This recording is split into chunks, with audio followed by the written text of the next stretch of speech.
Après 64 jours, 19 heures, 22 minutes et 51 secondes de course, Charlie Dalin devient le vainqueur de l'édition 2024-2025 du Vendée Globe. Une victoire exceptionnelle, une course parfaitement maîtrisée face à des adversaires réels et virtuels. Revenons ensemble sur cette incroyable domination. Charlie Dalin, né au Havre en 1984, a découvert la voile à l'âge de 6 ans lors de vacances familiales en Bretagne. Ce qui a commencé comme une simple course d'optimiste pour occuper ses journées d'été s'est rapidement transformé en une passion dévorante. Cette passion, couplée à son expertise technique, Charlie Dalin est diplômé en architecture navale de l'université de Southampton en 2006, a fait de lui un marin complet et redoutable. Pour cet exploit, Charlie naviguait à bord de son monocoque Massif Santé Prévoyance, un IMOCA de dernière génération mis à l'eau en juin 2023. La Massif, fidèle sponsor de Charlie, l'accompagne depuis plusieurs années, lui permettant d'évoluer sur des bateaux toujours plus performants. Cette collaboration de longue date rappelle l'importance des partenariats durables, comme celui que j'espère construire avec vous, alors n'hésitez pas à vous abonner à la chaîne Projection Virtuelle. Le palmarès de Charlie Dalin témoigne de son talent exceptionnel. Vainqueur de la Transat AG2R en 2012, double champion de France de course au large en solitaire en 2014 et 2016, vainqueur de la Transat Jacques Vabre en IMOCA en 2019, Dalin a prouvé à maintes reprises sa capacité à exceller dans les conditions les plus difficiles. Cette édition du Vendée Globe a confirmé que l'innovation technologique, combinée à une préparation minutieuse et à l'expérience du skipper, pouvait faire la différence. Charlie Dalin a pris la tête de la course dès le 29 novembre 2024, après avoir franchi le cap de Bonne-Espérance en 19 jours, 3 heures et 43 minutes. Une performance remarquable qui marquait déjà le début d'une domination sans partage. Sa trajectoire dans l'Atlantique Sud, à travers des vents favorables mais complexes, a été une des décisions stratégiques cruciales. Ce choix audacieux lui a permis de creuser un écart significatif sur ses poursuivants.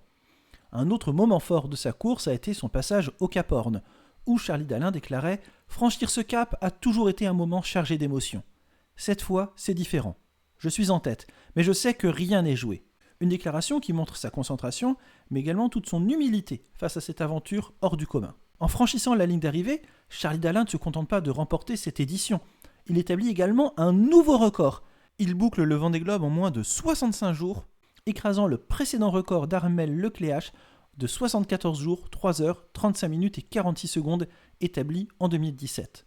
Cette victoire est d'autant plus douce pour Charlie Dalin qu'elle fait suite à sa deuxième place lors de l'édition 2020-2021, où il avait été le premier à franchir la ligne, mais où il avait terminé deuxième après les compensations. Dalin se décrit comme un perfectionniste, toujours en quête d'amélioration. Après sa précédente participation au Vendée Globe, il confiait « Je me réveillais la nuit pour trouver les minutes qui m'avaient manqué ». C'est cette détermination sans faille qui a porté ses fruits lors de cette édition. Et sur Virtual Regatta, qu'en est-il de la course où des milliers de passionnés participent au Vendée Globe virtuel ? Eh bien cette année, un écart fait débat. Alors que Charlie Dalin a déjà terminé sa course, les joueurs virtuels en ont encore pour plus de 10 jours. Virtual Regatta explique cette différence par des polaires de navigation basés sur des données de génération précédente de bateaux. Ces polaires, elles définissent les performances théoriques en fonction du vent, mais elles ne reflètent pas la vitesse accrue des IMOCA actuels. Certains joueurs n'ont pas manqué de critiquer ce décalage, certains disant « c'est frustrant, on navigue avec des bateaux qui semblent arrêtés », ou d'autres « ça casse un peu l'immersion, on aimait se mesurer au skipper réel ». Il faut dire qu'il y a 4 ans, une polémique inverse avait éclaté. Des joueurs virtuels avaient fini avant les réels.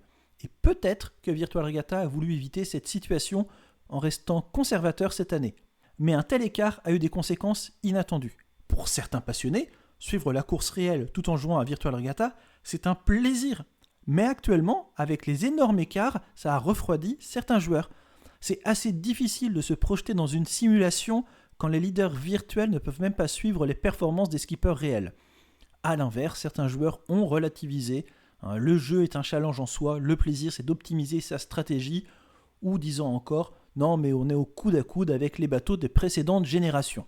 Finalement cet écart questionne, faut-il le corriger en cours de course, ou faudra-t-il en tenir compte pour les prochaines éditions ? On verra ce qu'il en est dans 4 ans. Toujours est-il que le vainqueur de la course, on le rappelle, c'est Charlie Dalin.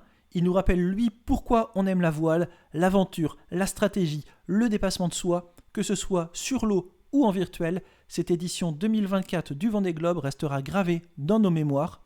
Et vous, qu'en pensez-vous ? Est-ce que Virtual Regatta devra réduire l'écart entre le réel et le virtuel ? Dites-le dans les commentaires. Bon vent !